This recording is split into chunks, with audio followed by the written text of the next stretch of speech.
Hello anime lovers, നമ്മളിന്ന് കാണാൻ പോകുന്നത് the beginning after the end season 1 ആറാമത്തെ എപ്പിസോഡാണ്. സോ ഇതിനു മുമ്പുള്ള എപ്പിസോഡ് കാണാതെ ഈ വീഡിയോ ആരെങ്കിലും കാണുന്നുണ്ടെങ്കിൽ താഴെ ഡിസ്ക്രിപ്ഷനിലും മുകളിൽ ഐക്കാർഡിൽ ഞാൻ ലിങ്ക് കൊടുക്കാം. അത് കണ്ടാലേ നിങ്ങൾക്ക് ഈ എപ്പിസോഡ് മനസ്സിലാവുള്ളൂ. ഈ ബിഗിനിങ് ആഫ്റ്റർ ദ എൻഡ്, അതായത് നമുക്ക് ചുരുക്കി ടിബേറ്റ് എന്ന് പറയാം. ഈ ടിബേറ്റ് സീസൺ 1 മൊത്തം 24 എപ്പിസോഡ് ഉണ്ടാവും. ഇപ്പൊ വീക്കിലി ഓൺഗോയിങ് ആയിട്ട് പോയിക്കൊണ്ടിരിക്കുന്ന ഈ അനിമേഷൻ 3-4 മാസം കൊണ്ടേ അവസാനിക്കുള്ളൂ. ഇതറിയാത്ത ഒരുപാട് പേര് ഈ വീഡിയോ കാണുന്നുണ്ടായിരിക്കും. അവരറിയാൻ വേണ്ടിയാണ് ഞാൻ ഈ പറയുന്നത്. സോ സീസൺ 1 അവസാനിക്കാൻ 3-4 മാസം എടുക്കും. അപ്പോൾ ഈ 4 മാസം നമ്മുടെ ഈ ചാനലിൽ എക്സ്പ്ലനേഷൻ ഉണ്ടാവും. ഇതിന് നിങ്ങൾക്ക് അത്ര ചെലവോ കാര്യങ്ങളോ ഒന്നുമില്ല. ജസ്റ്റ് ഒരു ലൈക്ക് മാത്രം മതി. പിന്നെ അടുത്ത വീഡിയോ നിങ്ങൾക്ക് കാണാൻ വേണ്ടി ഒരു സബ്സ്ക്രൈബും. അതുകൊണ്ട് വീഡിയോയ്ക്ക് ലൈക്ക് ചെയ്യാത്തവരൊക്കെ ലൈക്ക് ചെയ്യുക, അടുത്ത വീഡിയോ കാണാൻ വേണ്ടി സബ്സ്ക്രൈബ് ചെയ്യുക. എന്നാ anime lovers, once again welcome back to anime exposure. എപ്പിസോഡിന്റെ തുടക്കത്തിൽ ആർത്തർ വേറെ ഏതോ ഒരു സ്ഥലത്താണുള്ളത്. അവിടെ വെച്ച് പഴയതുപോലെ അവന്റെ നെഞ്ച് ഒരുപാട് അവന് വേദന എടുക്കുന്നുണ്ട്. പെട്ടെന്ന് അവന്റെ അകത്ത് നിന്ന് ഒരു മോൺസ്റ്റർ പുറത്തേക്ക് വന്നു. അവന്റെ നെഞ്ച് ഒരുപാട് അവന് വേദന എടുക്കാനും തുടങ്ങി. ഈ മോൺസ്റ്റർ എന്താണ്, ഇതെങ്ങനെ അവന്റെ അകത്ത് നിന്ന് വന്നു, അവനുള്ള സ്ഥലം ഏതാണ് എന്നൊന്നും ആർത്തറിന് അറിയില്ല.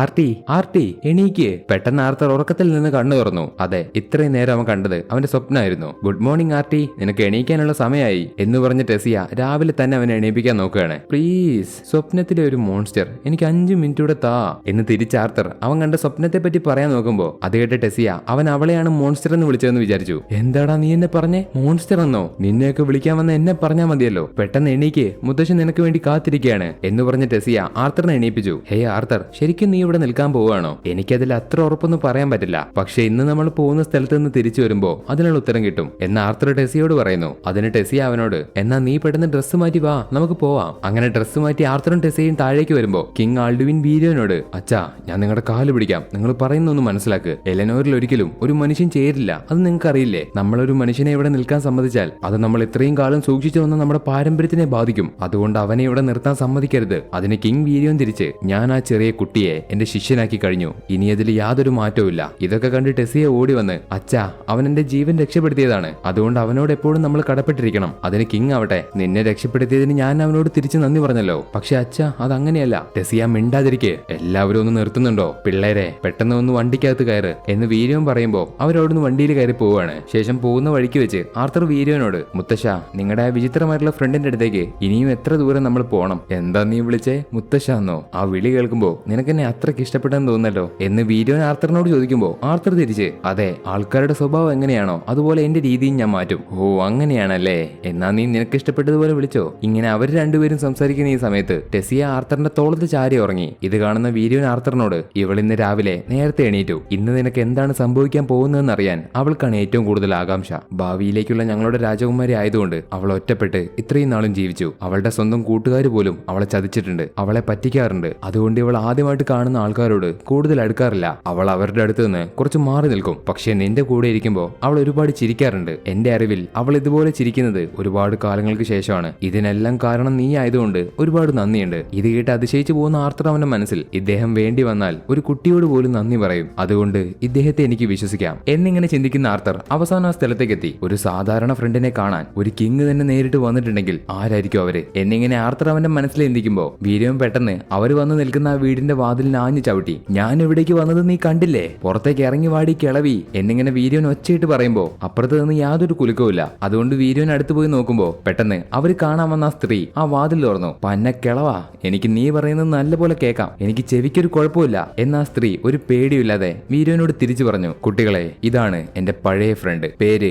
റീനിയ ഡാർക്കാസൻ. ഇവളൊരു സ്പെഷ്യൽ മേജ് ആണ്. എന്ത് സ്പെഷ്യൽ മേജോ? 4 തരത്തിലുള്ള എലമെന്റുകളിൽ ഇതിനെപ്പറ്റിയൊന്നും പറഞ്ഞിട്ടില്ലല്ലോ. ചിലപ്പോ ഇവർ ആലീസിനെ പോലെ ആയിരിക്കും എന്നിങ്ങനെ അവർ സ്പെഷ്യൽ മേജ് ആണെന്ന് കേൾക്കുന്ന ആർത്തർ അവന്റെ മനസ്സിൽ ചിന്തിക്കുന്നു. ആർത്തർ, ഇവരാണ് നിന്നെ സഹായിക്കാൻ പോകുന്നത്. അത് കേട്ട ആർത്തർ, മിസ് റീനിയ നിങ്ങളെ കണ്ടതിൽ ഒരുപാട് സന്തോഷം. ആ ശരി, ഇങ്ങനെ ഇനി ഒരുപാട് നേരം പുറത്ത് നിൽക്കണ്ട, എല്ലാവരും അകത്തേക്ക് വാ, നമുക്ക് അകത്ത് പോയി ബാക്കിയുള്ള കാര്യങ്ങൾ സംസാരിക്കാം എന്ന് റീനിയ അവരോട് പറയുന്നു. അങ്ങനെ എല്ലാവരും അകത്തേക്ക് വന്നു. അകത്തേക്ക് വന്ന ആർത്തർ അവിടെ മുഴുവൻ ചുറ്റിനും നോക്കിയിട്ട് ഇവരെങ്ങനെയായിരിക്കും എന്നെ സഹായിക്കാൻ പോകുന്നത് എന്നിങ്ങനെ ഒന്നും അറിയാതെ മനസ്സിൽ ചിന്തിക്കുന്ന ആർത്തറിനെ അവരൊരു കസാരയിൽ ഇരുത്തി അവന്റെ മുൻപിൽ ഒരു പാത്രത്തിൽ വെള്ളം നിറച്ചു വെച്ചിട്ടുണ്ട്. ഞാൻ പറയുന്നത് കൊണ്ട് നിങ്ങൾക്കൊന്നും തോന്നരുത്, ഇവിടേക്ക് വരുന്നതിന് മുമ്പ് മുത്തശ്ശൻ എന്നോട് പറഞ്ഞത് നിങ്ങളുടെ കയ്യിലൊരു മാജിക് ഉണ്ട്, ആ മാജിക് ഉപയോഗിച്ച് എന്റെ പാരന്റ്സിനെ വീണ്ടും കണ്ട് അവരോട് സംസാരിക്കാൻ പറ്റുമെന്നാണ് എന്ന് ആർത്തർ പറയുന്നത് കേട്ട് റീനെ ചിരിച്ചു. എന്താ നീ ഇവനെ വിളിച്ചേ, മുത്തശ്ശാന്നോ? വീരിയോൺ, അപ്പൊ നീ ഇവനോട് നല്ല മര്യാദയ്ക്കാണല്ലേ പെരുമാറുന്നത്? എടാ മോനെ, മോനെ എന്നെ സാധാരണ വിളിക്കുന്നത് ഡിവൈനർ എന്നാണ്. അതായത് എനിക്ക് നിന്റെ പാസ്റ്റും ഫ്യൂച്ചറും കുറച്ചായിട്ട് കാണാൻ കഴിയും. മുഴുവനായിട്ടല്ലെങ്കിലും പീസായിട്ട് കുറച്ച് കാണാൻ പറ്റും. പക്ഷെ നീ ഒരു സ്പെഷ്യൽ ആയിട്ടുള്ള കുട്ടിയാണ് അല്ലേ?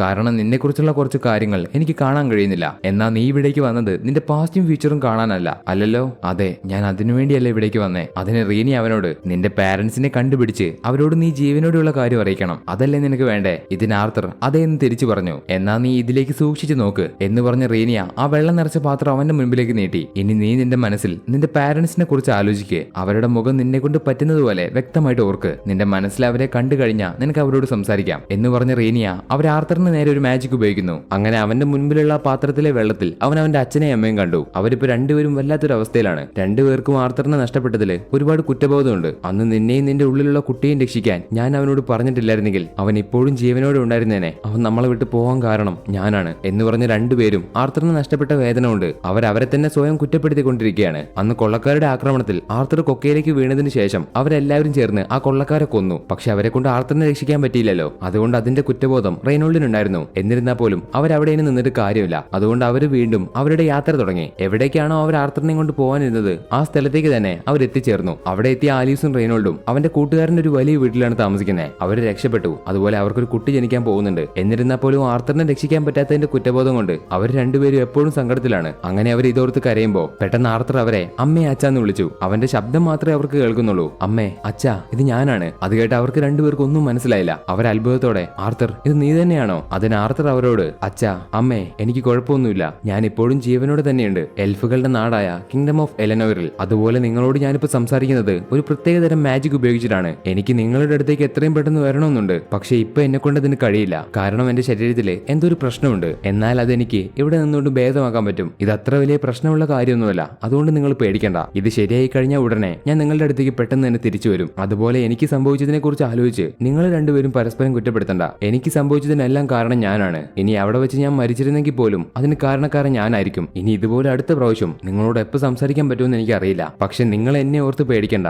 എനിക്ക് ഇവിടെ ഒരു പ്രശ്നവുമില്ല. ഇങ്ങനെ ആർത്തർ അവിടെ സേഫ് ആണെന്ന് പറയുന്നത് കേൾക്കുന്ന റെയ്നോൾഡിനും ആലീസിനും ഒരുപാട് സന്തോഷമാവുന്നുണ്ട്. ശേഷം ആ മാജിക് അവസാനിക്കുന്നതിന് മുമ്പ് അച്ഛാ അമ്മേ നിങ്ങളെ രണ്ടുപേരും എനിക്ക് ഒരുപാട് ഇഷ്ടമാണ് എന്ന് ആർത്തർ സങ്കടത്തോടെ കരഞ്ഞുകൊണ്ട് പറയുമ്പോൾ ആ വെള്ളത്തിൽ അവരുടെ മുഖം മാഞ്ഞു പോകുന്നു. അപ്പോൾ ആർത്തർ അവന്റെ മനസ്സിൽ ആലീസ് റെയ്നോൾഡ് നിങ്ങൾക്ക് രണ്ടുപേർക്കും ഒന്നും സംഭവിച്ചില്ലല്ലോ. അതുപോലെ ഞാൻ ആ തീരുമാനം എടുത്തു. കഴിഞ്ഞ പ്രാവശ്യം നിങ്ങൾക്ക് സംഭവിച്ചതുപോലെ ഇനി ഒരിക്കലും അങ്ങനെ ഉണ്ടാവാൻ ഞാൻ സമ്മതിക്കില്ല എന്നിങ്ങനെ അവന്റെ മനസ്സിൽ ചിന്തിക്കുന്ന ആർത്തർ പെട്ടെന്ന് വീഡിയോനോട് പ്ലീസ് എന്നെ നിങ്ങളുടെ ശിഷ്യനാക്ക് എന്ന് പറയുന്നു. ശേഷം അവർ കൊട്ടാരത്തിലേക്ക് തിരിച്ചു വന്നു. അച്ഛാ ഞാൻ നിങ്ങളോട് വീണ്ടും പറഞ്ഞതല്ലേ ആർട്ടിയാണ് എന്റെ ജീവൻ രക്ഷപ്പെടുത്തിയത്. അതുകൊണ്ട് ഇപ്പൊ നമ്മൾ അവനെ പുറത്താക്കിയ ബാക്കിയുള്ളവർ വിചാരിക്കില്ലേ നമ്മൾ ദുഷ്ടന്മാരായിട്ടുള്ള എൽഫുകളാണെന്ന്? അവരെന്തായാലും വിചാരിക്കും നമ്മൾ നന്ദിയില്ലാത്ത ആൾക്കാരാണെന്ന്. എന്നാൽ ശരി, പക്ഷേ അവനെ കൊണ്ട് ഇനി എന്തെങ്കിലും പ്രശ്നം ഉണ്ടാവുകയാണെങ്കിൽ എന്ന് കിങ് പറയാൻ തുടങ്ങുമ്പോൾ ടെസിയെ കിങ്ങിനെ ഒരുമാതിരി തറപ്പിച്ചു നോക്കി. ഇനി എന്തെങ്കിലും പറഞ്ഞാൽ തീർത്ത് കളയുന്നുള്ള രീതിയിൽ ഇപ്പൊ വീഡിയോൻ അവരോട് നിന്റെ മകള് പറഞ്ഞതാണ് ശരി. അതുപോലെ ആർത്തറിനെ ഞാൻ പഠിപ്പിക്കും. അവന്റെ കാര്യങ്ങളെല്ലാം ഞാനാണ് നോക്കാൻ പോകുന്നത്. ഈ കാര്യം നീ ജനങ്ങളെ അറിയിക്ക്. പക്ഷേ ഇനി എന്തെങ്കിലും സംഭവിച്ചാൽ അതിന്റെ ഉത്തരവാദിത്വം എനിക്കാണ്. എല്ലാ കാര്യവും ഞാൻ നോക്കിക്കോളാം എന്ന് വീഡിയോൻ പറയുമ്പോൾ ആർത്തറിനെ ഇവിടെ നിർത്താൻ സമ്മതിച്ചു. എന്നിട്ട് കിങ് ആർത്തറിന്റെ അടുത്തേക്ക് വന്ന് നേരത്തെ സംഭവിച്ചതിനെല്ലാം മാപ്പ് പറഞ്ഞു. ആർത്തർ നീ എന്നോട് ക്ഷമിക്കണം. ഒരു രാജ്യത്തിന്റെ രാജാവായതുകൊണ്ട് ആരെ വിശ്വസിക്കണം ആരെ വിശ്വസിക്കണ്ടെന്ന് എനിക്കറിയില്ല. അതുകൊണ്ട് നിന്നെയും ഞാൻ സംശയിച്ചു. ഹേയ് അതിന് കുഴപ്പമൊന്നുമില്ല. അപ്പൊ കിങ് ആർത്തറിനോട് നീ എന്റെ മകളെ ഒരു വലിയ ആപത്തിൽ നിന്ന് രക്ഷപ്പെടുത്തി. ഇപ്പൊ നീയാണ് അവളുടെ ഫ്രണ്ട്. അതുപോലെ നീയാണ് അച്ഛന്റെ ആദ്യത്തെ ശിഷ്യൻ. അതുകൊണ്ട് കിങ്ഡം ഓഫ് എലനോറിലേക്ക് നിന്നെ ഞാൻ സ്വാഗതം ചെയ്യുന്നു എന്ന് കിങ് ആർത്തറിനോട് പറഞ്ഞു കഴിയുമ്പോൾ അവനോട് ക്വീൻ ഞങ്ങളുടെ മാപ്പ് സ്വീകരിച്ച് ഇത് നിന്റെ സ്വന്തം വീടായിട്ട് കാണണം. അത് കേട്ട് ആർത്തറിന് അത്ഭുതമായി. കാരണം നേരത്തേതുപോലെയല്ല അവനോടുള്ള അവരുടെ രണ്ടുപേരുടെയും സ്വഭാവം പെട്ടെന്ന് മാറി. അപ്പോഴാണ് ആർത്തറിന് മനസ്സിലാവുന്നത് ഇതിന് കാരണം വീര്യനും ടെസിയും ആണെന്ന്. അപ്പൊ അങ്ങനെയാണ് കാര്യങ്ങളല്ലേ? ഇപ്പൊ എനിക്കെല്ലാം മനസ്സിലായി. മകളുടെയും അച്ഛന്റെയും മുൻപിൽ ഇദ്ദേഹത്തിന് പിടിച്ചു നിൽക്കാൻ കഴിയില്ല എന്നിങ്ങനെ ആർത്തർ അവന്റെ മനസ്സിൽ ചിന്തിച്ച് അവൻ കിങ്ങിന് കൈ കൊടുത്തു. ശേഷം ടെസിയെ ആർത്തറിനെ അവിടെ മുഴുവൻ ചുറ്റിക്കറങ്ങി കാണിച്ചു കൊടുക്കാൻ വേണ്ടി കൊണ്ടുപോയി. ആർത്തറിന്റെ കൈ പിടിച്ച് ടെസിയെ ഓടി നടന്ന എൽഫുകളുടെ നാട് അവന് കാണിച്ചു കൊടുത്തോണ്ടിരിക്കുമ്പോൾ അവിടെയുള്ളൊരു പയ്യൻ പെട്ടെന്ന് ഒന്ന് ആർത്തറിനെ മുട്ടി. എവിടെ നോക്കിയാടാ നീ നടക്കുന്നേ? നിന്റെ ദേഹത്തുള്ള മനുഷ്യന്മാരുടെ ബാക്ടീരിയ മുഴുവൻ എന്റെ ദേഹത്തേക്ക് പായിട്ടുണ്ടാവും.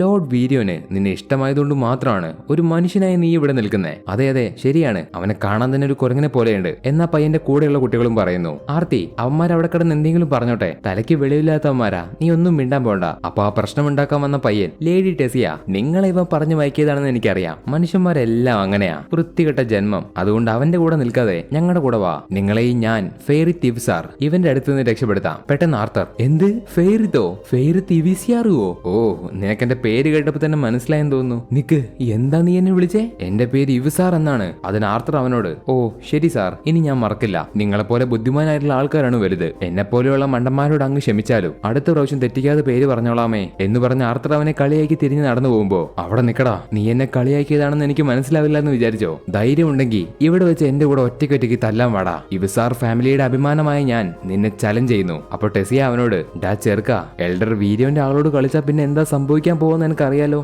നീ ഒരു നോബിളാണെന്നുള്ളത് ശരിയാണ്, പക്ഷെ അത് നീ ഇവിടെ ഇറക്കാൻ നിൽക്കണ്ട, മനസ്സിലായോ നിനക്ക്? അതിനാ പയ്യൻ അവളോട് പ്രിൻസസ്, ഞാൻ ഈ ചെയ്യുന്നതിന് എന്നോട് ക്ഷമിക്ക്, പക്ഷെ എന്റെ അച്ഛൻ എന്നോട് പറഞ്ഞിട്ടുണ്ട് ആരുടെയെങ്കിലും കൂടെ ഫൈറ്റ് ചെയ്യാൻ പോയാൽ തോറ്റു കൊടുക്കാൻ പാടില്ലെന്ന്. അതുകൊണ്ട് ഡാ മനുഷ്യ, എന്റെ കൂടെ തല്ലിനുണ്ടെങ്കിൽ വാടാ, അല്ലെങ്കിൽ പേടിത്തൊണ്ടിനെ പോലെ തിരിഞ്ഞോട്. ഇത് കേട്ട് ആർത്തർ തിരിച്ചൊന്നും പറയാത്തതുകൊണ്ട് അവൻ ചലഞ്ചിന് തയ്യാറാണെന്ന് ആ പയ്യൻ വിചാരിച്ചു. ആർത്തർ പ്രശ്നം ഉണ്ടാക്കാതെ പോവുകയാണെങ്കിൽ അവര് പറയാവും പേടിത്തൊണ്ടനാണെന്ന്. അതുകൊണ്ട് ആർത്തർ അവന്റെ കൂടെ ഫൈറ്റ് ചെയ്യാൻ തീരുമാനിച്ചു. അങ്ങനെ ഫൈറ്റ് തുടങ്ങി. അവൻ ആർത്തറിനെ തല്ലാൻ വേണ്ടി ഓടി വന്നു. അങ്ങനെ അവൻ അടുത്തെത്തിയതും ആർത്തർ കൈമടക്കി അവന്റെ മുഖത്തിനിട്ടൊരു ഒറ്റയടി. ചെറുക്കൻ കറങ്ങി അടിച്ച് താഴെ വീണു. അതുകൊണ്ട് പ്രശ്നം കൂടുതൽ വഷളാവണ്ടെന്ന് വിചാരിച്ച് പെട്ടെന്ന് അവൾ അവന്റെ കൈ പിടിച്ച് അവിടുന്ന് ഓടിപ്പോവുകയാണ്. അങ്ങനെ രണ്ടുപേരും അവിടെ മുഴുവൻ ചുറ്റിക്കറങ്ങി നടന്നു. അവനൊരു മനുഷ്യനായതുകൊണ്ട് കടയിലുള്ള ആൾക്കാർ അവന് സാധനങ്ങളൊന്നും കൊടുക്കില്ല. പക്ഷെ ടെസിയെ കാണുമ്പോൾ അവർ പേടിച്ച് ആർത്തറിന് വേണ്ട സാധനങ്ങൾ കൊടുക്കും. അങ്ങനെ ചുറ്റിക്കറങ്ങി അവിടെ എല്ലാം കണ്ടതിന് ശേഷം ആർത്തറും ടെസിയും സംസാരിച്ച് ഒരു സ്ഥലത്ത് നിൽക്കുകയാണ്. ഹേ ആർത്തി, നാളെയല്ലേ നിന്റെ ട്രെയിനിങ് സ്റ്റാർട്ട് ചെയ്യുന്നേ? അതെ. നീ ട്രെയിനിങ് ചെയ്യാൻ തന്നെ തീരുമാനിച്ചോ? നിനക്ക് എന്തെങ്കിലും പേടിയുണ്ടോ? അതിന് ആർത്തർ അവളോട് ഒന്നുമില്ല എന്ന് പറയുന്നുണ്ടെങ്കിലും ഇതിനു മുമ്പ്